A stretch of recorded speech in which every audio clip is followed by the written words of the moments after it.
nossa exposição dessa tarde vai ser em Salmo 3. Os irmãos podem abrir a Bíblia, se quiser pegar um caderno para fazer as suas anotações, fique à vontade, tá bom? Vai ser uma pregação expositiva em Salmo de número 3, vamos trabalhar ele todo, tá bom? Esqueci de pegar minha água, mas não tem problema não. Aqui em casa não tem alguém para trazer um copo d'água, né, quando a gente vai pregar. Brincadeiras à parte, vamos lá. Fiz uma brincadeira para dar tempo para vocês estarem abrindo a Bíblia. Então, Salmo de número 3, vai dizer assim a palavra de Deus. Senhor, como se tem multiplicado os meus adversários. São muitos os que se levantam contra mim. Muitos dizem da minha alma, não há salvação para ele em Deus. Selá. Porém, tu, Senhor, és um escudo para mim, a minha glória e o que exalta a minha cabeça. Com a minha voz clamei ao Senhor e ouviu-me desde o seu santo monte. Selá. Eu me deitei e dormi, acordei porque o Senhor me sustentou. Não temerei 10 milhares de pessoas que se puseram contra mim e me cercam. Levanta-te, Senhor, salva-me, Deus meu, pois feriste a todos os meus inimigos nos queixos, quebrastes os dentes aos ímpios. A salvação vem do Senhor, sobre o teu povo seja a tua bênção. Santo Deus eterno, Pai, graças te damos, Pai, por todos os benefícios que o Senhor nos tem feito, Pai. Quero te pedir, Pai, para que o Espírito Santo, Pai, possa estar nos iluminando, para que a gente possa entender, Pai, as Sagradas Escrituras, Pai, de tal forma, Pai, que elas nos molde o seu caráter, nos transforme, Pai, porque sabemos que a sua palavra nunca volte vazia, Pai, que eu seja apenas um mensageiro, mas que a verdadeira mensagem, Pai, possa não ser modificada por causa do meu pecado, mas que o Espírito Santo de Deus possa estar realmente levando a verdadeira palavra aos corações e convencendo o homem do pecado. É isso que nós pedimos, já te agradecemos, em nome de Jesus, amém e amém. Bom, esse é o Salmo de número 3, é um Salmo davídico, tá? Ele não é unânime quanto à divisão dele, tá? Eu usei essa Bíblia aqui, ó, Bíblia de Estudo MacArthur, peguei a divisão dela, tá? Mas existem outras divisões. Por exemplo, esse comentário aqui, que eu também tenho, do Derek Kidner, que é um comentário muito bom também, eu utilizo muito, né, para estar estudando quando eu vou preparar meus sermões. Ele é da editora Vida Nova, da série Cultura Bíblica, né? Esse salmo, esse comentário, por exemplo, ele divide esse salmo em 4 partes, tá? O comentário também do Charles Spurgeon divide em 4 partes, por exemplo. Mais o da Bíblia MacArthur, de estudo MacArthur, ela divide em 3 partes. Enfim, tem outros comentários também que dividem em 3 partes, e alguns outros que dividem em 4 partes, dão títulos diferentes. Eu usei, para esse sermão, achei mais interessante, para a nossa exposição de hoje, usar o da Bíblia MacArthur, tá? E ele divide em 3 partes, né? A primeira parte ele chama de As Dificuldades do Salmista, a segunda parte ele chama de A Paz do Salmista, e a terceira parte ele chama de A Oração do Salmista. A primeira parte vai do verso 1 ao verso 2, a segunda parte vai do verso 3 ao verso 6, e a última parte vai do verso 7 ao verso 8. Tá? Quem me conhece sabe que eu gosto de ler todo o texto e depois relendo parte por parte, explicando e aplicando enquanto a gente lê as partes que a gente vai expor, tá bom? Então é assim que a gente vai trabalhar também hoje, tá? Esse é o primeiro salmo com o título, né? Também é o primeiro salmo atribuído a Davi, dos 73 salmos que são atribuídos a Davi, né? E o contexto desse salmo, o Davi escreve esse salmo quando ele teve de fugir de Absalão, seu filho, né? Vocês devem lembrar desse episódio, tá? Então esse é o contexto, tá bom? Então vamos ler a primeira parte, os 2 primeiros versos, depois a gente vai explicar e aplicá-los aí na nossa vida, bem? Então vamos lá. O primeiro e segundo verso diz assim, ó, Senhor, como se tem multiplicado os meus adversários. São muitos os que se levantam contra mim. Muitos dizem da minha alma, não há salvação para eles em Deus. Selá. Selá, só para explicar, né? De repente você, Tiago, tem selá na minha Bíblia também. O que significa selá, né? Enfim, cada lugar diz uma coisa, né? Tem várias interpretações aí possíveis, né? Mas eu gosto da interpretação da minha Bíblia de King James, atualizada, tá? Ela traduz selá como pausa, uma pausa, né? Então tem uma poesia, ou tem músicas, e tem as pausas entre na poesia ou na música, né, que divide as estrofes, enfim. Então, é uma pausa, tá? Vai ter outros salmos também que vai trazer essa nomenclatura aí, selá, né? E geralmente dá para interpretar como uma pausa, né? Na poesia ou na música, tá bom? Então, essa é a tradução aí que eu acho interessante para a palavra selar. Tá? Nesses dois textos eles revelam o sofrimento de Davi. Davi está sofrendo. E por que Davi está sofrendo? Porque ele está se vendo em minoria. Nós fomos criados seres relacionais. Eu costumo falar muito isso, é muito importante a gente entender isso, que nós somos criados seres relacionais. Ou seja, o que significa, né, sermos criados seres relacionais? Significa que Deus nos criou para nos relacionarmos mutuamente, nos relacionarmos com a sua criação, principalmente, claro, nos relacionarmos com Ele, com Deus. Né? A gente chama isso na teologia de relacionamento horizontal, né, que é o nosso relacionamento pessoa com pessoa, nosso relacionamento com a criação. Né? Então esse é o chamado relacionamento horizontal. E também tem o relacionamento vertical, que é o nosso relacionamento com Ele, né, vertical. Tá bom? Então Deus nos fez seres relacionais. E é por isso que temos tanta dificuldade em estar em minoria. Porque nós fomos criados para nos relacionarmos com as pessoas. Então a gente tem essa dificuldade. Estar em minoria nos faz sofrer, nos machuca, nos faz sentir dor. Né? E quantas vezes, né, para não estarmos em minoria, a gente acaba abrindo mão de princípios. Né? A gente acaba pecando, muitas vezes, né, para não estarmos em minoria. Se você nunca viveu isso, provavelmente você já viu pessoas aí você já viu pessoas, né, que já viveu esse tipo de situação, que para não estar em minoria acabou abrindo mão de princípios ou se submetendo a coisas que não se submeteria em uma situação normal. Tudo isso para quê? Para se sentir incluído naquele meio. Né? Quem me conhece sabe que eu gosto muito de apologética, né, uma área da teologia, né, que significa a defesa da fé. Então, eu gosto muito de apologética. Na apologética a gente discute muito, né? Uma das questões que a gente discute que é relevante para a nossa discussão aqui de hoje, para a nossa conversa aqui de hoje, esse bate-papo que estamos tendo, né? Inclusive é bem importante relembrar que isso aqui é um bate-papo. Então, se vocês quiserem fazer algum comentário, enfim, fica à vontade para estar compartilhando aí sua experiência ou tirar alguma dúvida. A gente vai tentar bater esse papo aqui, né? Para isso que serve os comentários e eu vou estar tentando ler, enfim, à medida do possível, trabalhando com vocês, tá bom? Então, é um bate-papo mesmo, tá? E na apologética é muito relevante, né, a discussão, por exemplo, né, que é também relevante para a nossa discussão aqui, né, o motivo, né, de um grande número de jovens, principalmente, né, claro, como exemplo, né, perderem a fé na universidade, por exemplo, quando adentram esse meio acadêmico, né. E sempre quando começo a discutir sobre isso, né, sobre por que, afinal de contas, os jovens, quando vão para a universidade, muitos jovens acabam perdendo a fé. Né? Eu sou universitário, né, e eu vejo isso muito acontecendo, né, e sempre que eu discuto isso, né, sempre aparecem dois motivos. Né? O primeiro, claro, né, o que logo vem à tona é que a gente entende que para esses jovens terem perdido a fé, porque eles não tinham uma fé bem fundamentada.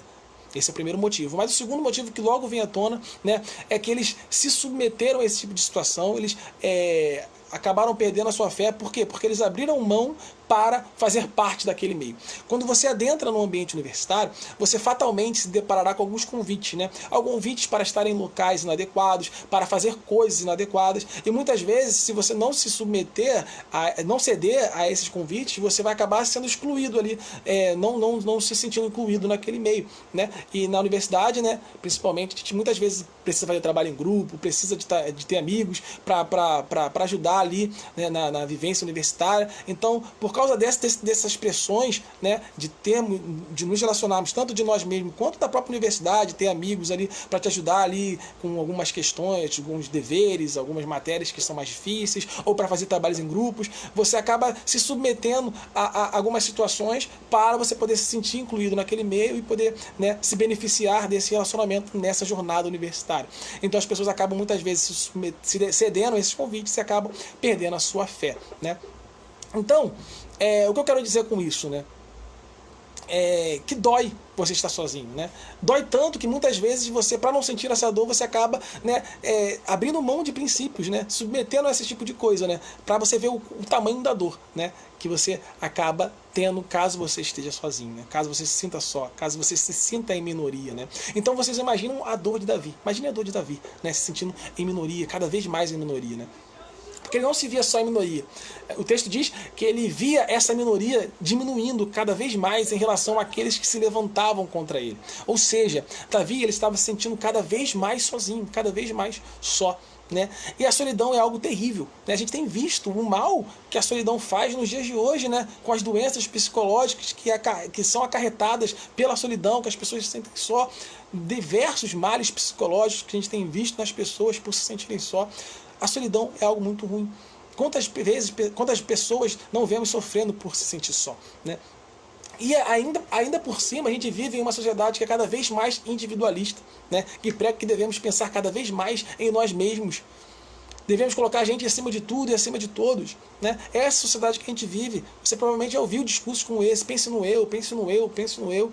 Essa é a sociedade que a gente vive, uma sociedade individualista. Mas a Igreja de Cristo, ela precisa ser diferente. A Igreja de Cristo precisa ser acolhedora. A Igreja de Cristo, ela precisa ser presente.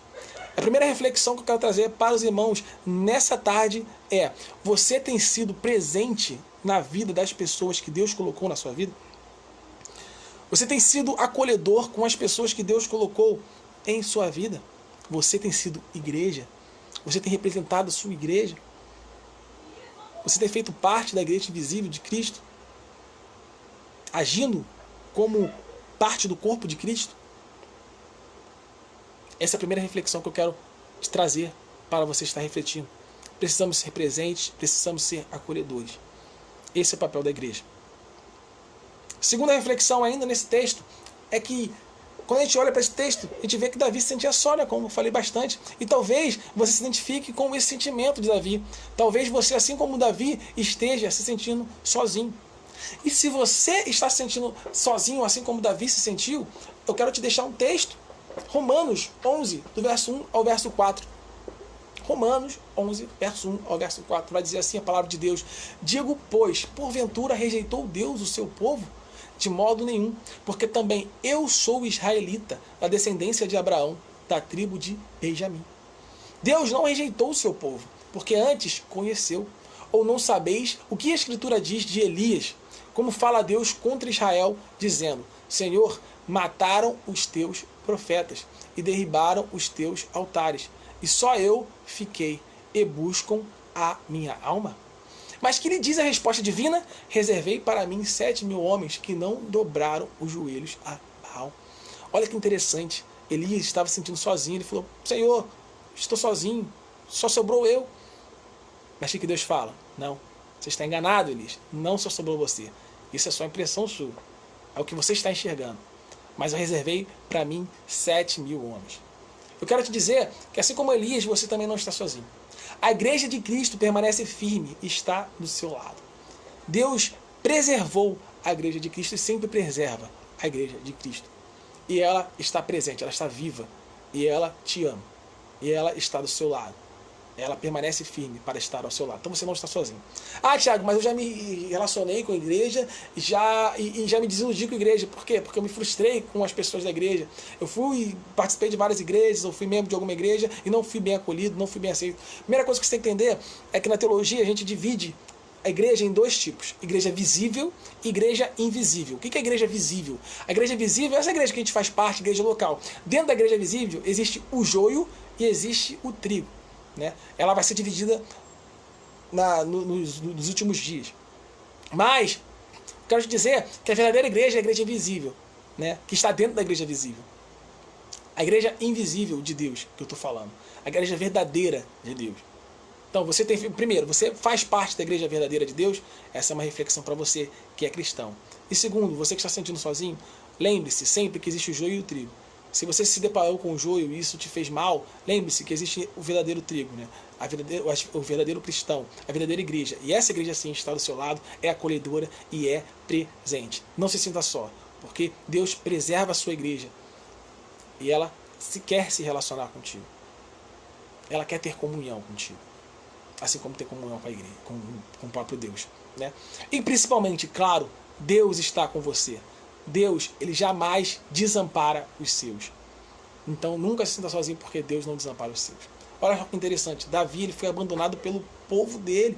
Davi foi traído pelo filho. Davi foi caluniado. E assim como Davi, estamos sujeitos a esse tipo de coisa em vida. Por quê? Porque a gente vive em um mundo que é corrompido pelo pecado.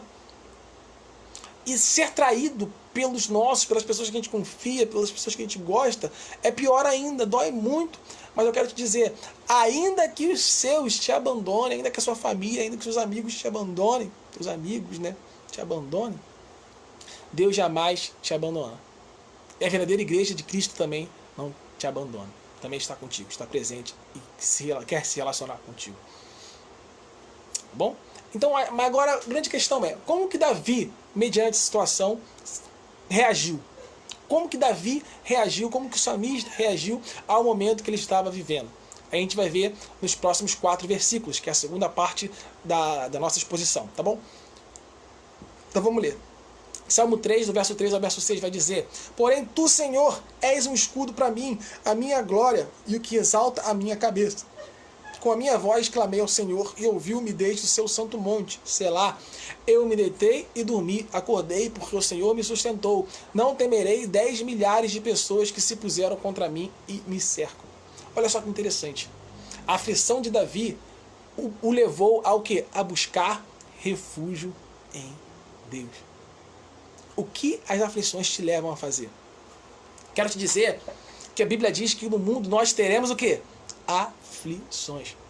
Então as aflições, elas chegam, tá? Elas vão chegar, né? Tanto para os ímpios quanto para os justos em Cristo. Então qual é a diferença, Tiago? Qual a diferença entre o justo em Cristo e os ímpios?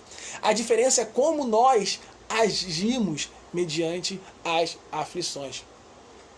Quando você se torna um cristão, as aflições elas não cessam. Talvez você achou por algum motivo que quando se tornasse um cristão as aflições cessariam, ou alguém te disse que as aflições cessariam, mas não é verdade isso.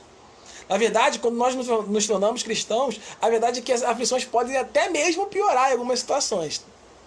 Mas eu quero te dizer que é o seguinte: as aflições elas podem não mudar, elas podem não cessar, mas há uma coisa que muda quando você se torna um cristão: o seu comportamento mediante a ela. Sabe o que muda? Quando você se torna um cristão, a sua forma de ver as aflições muda radicalmente. O justo em Cristo, ele busca descanso no Senhor mediante as aflições. E a pergunta que fica é: você tem buscado descanso no Senhor em meio às aflições? Estamos vivendo em um período de aflições. E você tem buscado descanso no Senhor mediante esse período que estamos vivendo, as aflições que estamos vivendo? Outra coisa interessante com relação às aflições é que as aflições muitas vezes elas também nos faz retomar o caminho correto. Por quê, Tiago? Olha só que interessante. Muitas vezes a calmaria da vida, a rotina da vida, a correria da vida, ela acaba ocultando o fim que estamos tomando. E a aflição acaba nos lembrando o que realmente importa. As aflições muitas vezes elas acabam nos lembrando o caminho da verdade. As aflições muitas vezes acabam nos lembrando o caminho verdadeiro, o caminho que devemos realmente tomar. Quantas vezes eu mesmo me vi sendo recolocado no caminho correto a partir de uma aflição que Deus permitiu em minha vida? Para muitos, momentos de aflições são momentos de desespero, mas para os justos em Cristo, momentos de aflições também são momentos de oportunidade. Estamos vivendo momentos de aflições, então também estamos vivendo momentos de oportunidade. Oportunidade de quê, Tiago? Oportunidade de refletir. Você está tendo a oportunidade de aprender. Você está tendo a oportunidade de se humilhar perante o Criador. Olha que oportunidade. Aproveite o momento de aflição para refletir se de fato você tem vivido uma vida para a glória de Deus. De tal forma que quando voltarmos à normalidade, nós possamos voltar de uma forma diferente, no caminho correto, vivendo uma vida que agrade mais a Deus, que aponte mais para o Criador. Continuando a exposição, o salmista no verso 5 vai dizer assim, ó: eu me deitei e dormi, acordei porque o Senhor me sustentou. Olha que interessante, a gente pode entender esse verso de duas formas. A primeira forma é que quando estamos envoltos a problemas, as preocupações elas costumam o quê? Nos tirar o sono. Então, o salmista aqui está dizendo que descansar em Deus traz paz.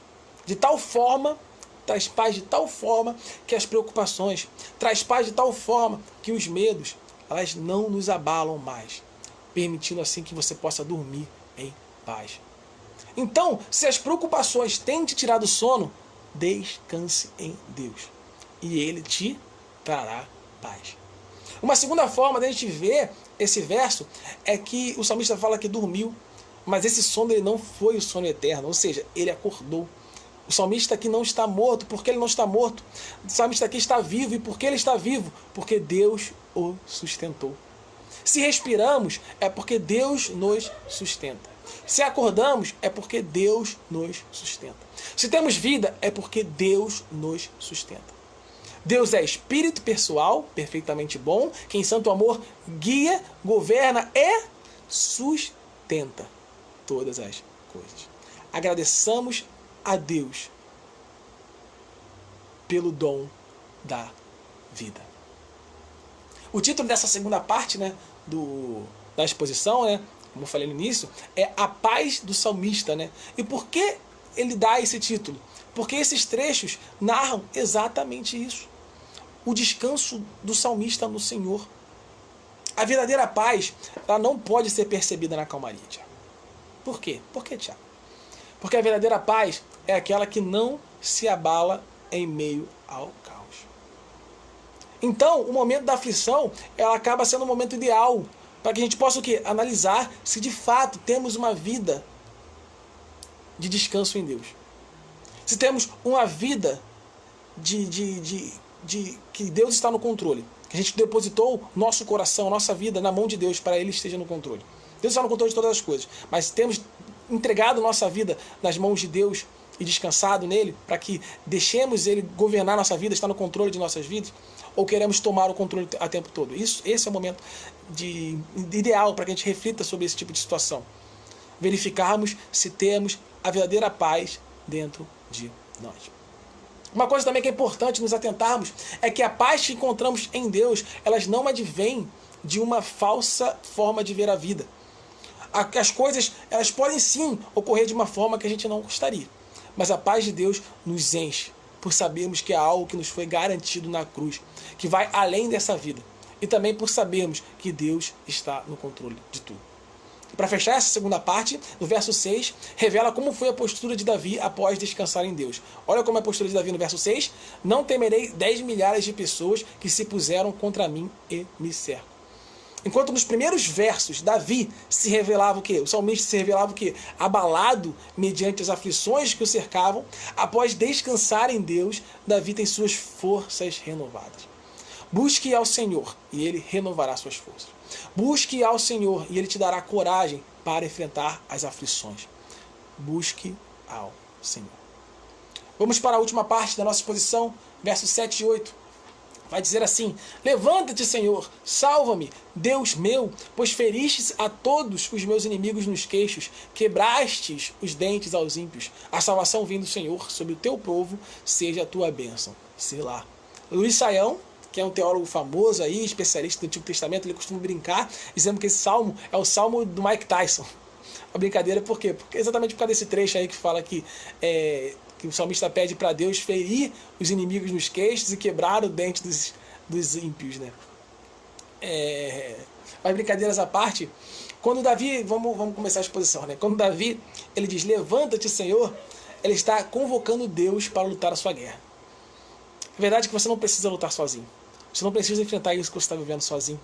Você não precisa e nem deve batalhar essa batalha sozinho. Deixa Deus comandar essa batalha. Coloque Deus no controle da sua vida. Por quê? Porque nenhum inimigo resiste a Deus. Deixa Ele ser o general de sua vida. E quando o salmista diz para Deus quebrar os dentes dos nossos inimigos, né, apesar de nos soar engraçado, teve uma brincadeira inicialmente, né, Davi aqui está comparando os seus inimigos a animais selvagens. E aqui a gente pode fazer, de repente, uma aplicação bastante interessante. O nosso senso de civilidade, essa capacidade que nós temos de viver civilizadamente, ela nos é dada por graça divina. Isso é graça comum. Ou seja, em Deus, você pode sim refrear seus impulsos pecaminosos.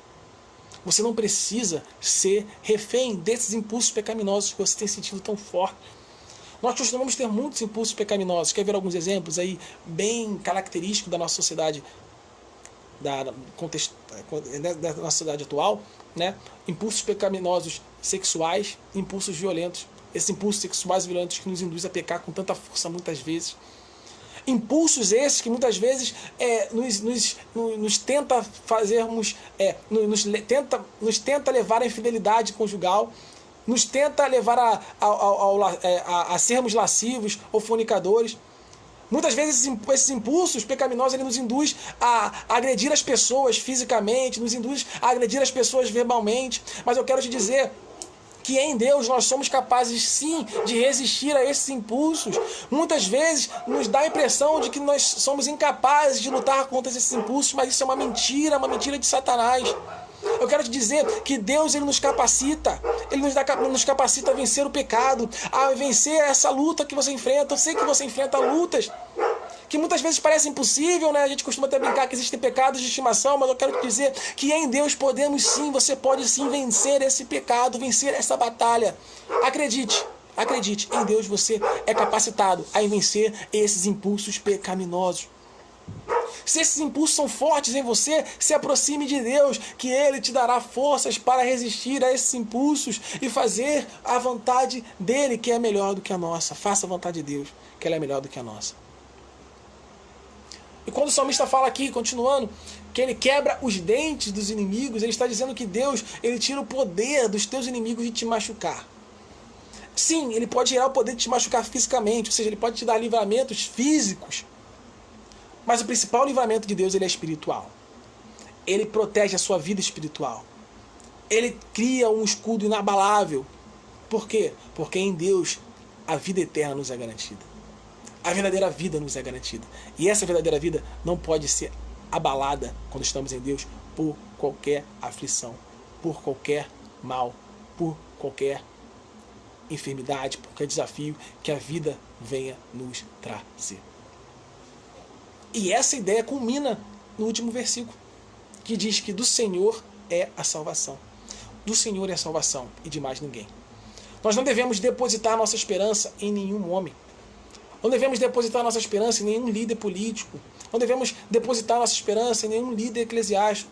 Nossa esperança ela precisa ser depositada em Deus. E em Deus somente.